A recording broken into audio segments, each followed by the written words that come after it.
Hello everyone, I'm Lakshit Kothari. Today, we are diving into a book that doesn't just tell a story, it challenges the architecture of reality itself.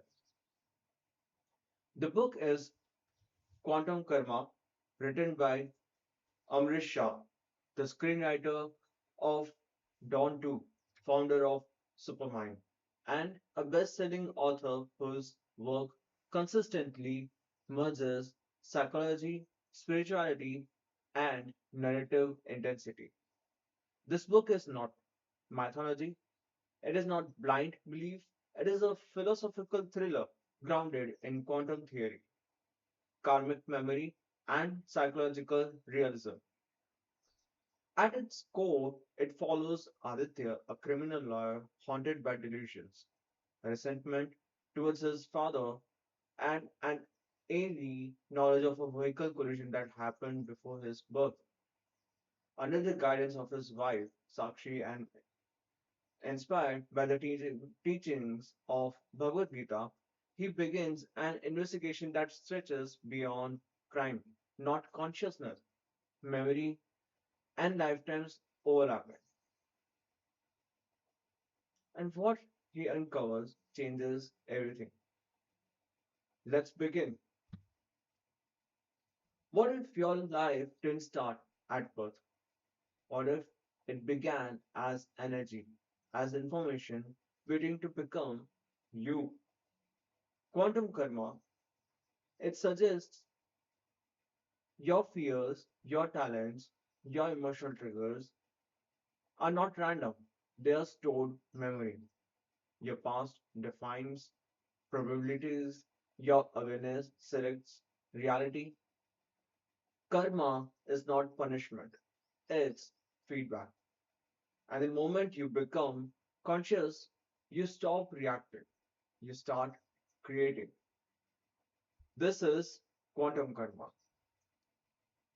Let's dive deep how the story is said in the book. Before Aditya was born, he was already in motion, not physically, energetically. Quantum karma proposes a disruptive hypothesis. Consciousness does not originate in the brain, it interfaces with it. Just as quantum particles exist in superposition before observation collapses them into measurable form. The soul, the soul exists in probability before embodiment. Aditya's birth was not an isolated biological event. It was continuation, unresolved emotional charges, unfinished intentions, stored impressions seeking equilibrium. The book reframes karma not as moral accounting, but as energetic memory. Memory seeking balance. Before his first breath, the blueprint existed, but not the script. The script would require participation. Aditya, the criminal lawyer. Aditya grows into a criminal lawyer, logical, analytical, precise, yet internally fractured. He experiences intrusive visions, unexplained hatred towards his father, and a disturbing certainty about a vehicle accident that occurred before he was born. This is where the thriller dimension activates. Is it delusional, genetic memory, psychological projection, or something deeper? His wife, Sakshi, refuses to dismiss it as madness. Instead, she introduces him to the philosophy of Bhagavad Gita, detachment, duty, awareness. That was also taught to Aditya by his mother, Devaki. That is the pivot. Instead of suppressing the disturbance, Aditya investigated it. like a lawyer building a case. But this time, the suspect is the past itself. The quantum framework. Quantum karma introduces as a radical synthesis. Quantum physics describes reality as a field of probabilities. Karma describes life as a field of consequences. The book draws a parallel. Your past karma defines the available probability states. Your present awareness collapses one into lived reality. This is not fatalism, it is participatory physics. Aditya begins to see patterns, why certain conflicts repeat, why emotional triggers feel disproportionate, why specific relationships feel older than time. Because, according to the book, souls intersect to resolve unfinished equations. The father conflict. Aditya's hatred towards his father becomes the emotional epicenter. It feels irrational, disproportionate, ancient through layered revelations. He uncovers overlapping lifetimes and a murder concealed beneath generational silence. The killer, closer than he ever imagined. This is where the narrative intensifies into psychological thriller territory. But the real antagonist isn't a person, it is unconscious karma. The book emphasizes when you remain unaware, you repeat. When you become aware, you transcend. Free will versus program. One of the strongest frameworks in quantum karma. Karma is not momentum, not destiny. Momentum can be redirected. Aditya reaches a crossroad. He can continue blaming his father, or he can investigate his own reactions. This shift from external accusation to internal inquiry is the transformation point.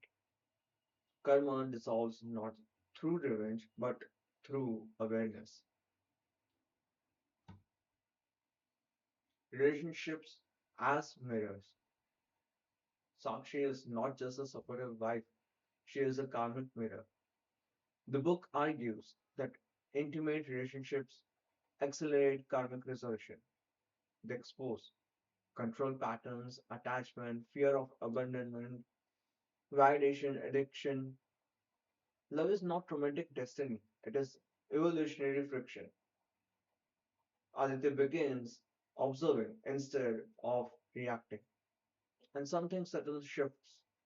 The same situations arise, but his response changes, and therefore the outcome changes. Generational karma. A powerful section explores inherited emotional frequencies. Trauma does not disappear, it transfers unless consciously interrupted. Aditya realizes he is not just solving a past crime, he is preventing future repetition. The moment he understands this, responsibility replaces resentment. This is maturity. This is evolution. The core thesis quantum karma's ultimate assertion life is not deterministic, it is responsive. The universe is not punishing you, it is reflecting you. Two people can perform the same action. One binds himself, one liberates himself. The differentiator, intention and awareness. Aditya's journey from confusion to clarity demonstrates this principle with narrative force. Climatic realization, murderer's identity, the overlapping lives. the hidden resentment, all converge into one realization. The external conflict mirrored internal fragmentation. When Aditya forgives, not weakly but consciously, the karmic loop dissolves, not erased, resolved. That distinction matters. Final message: quantum karma leaves us with a direct challenge. Stop asking, why is this happening to me? Start asking, what within me is creating this? Because if your past created your present, your awareness is creating your future. And that shift from victim to participant is the real revolution. That is quantum karma.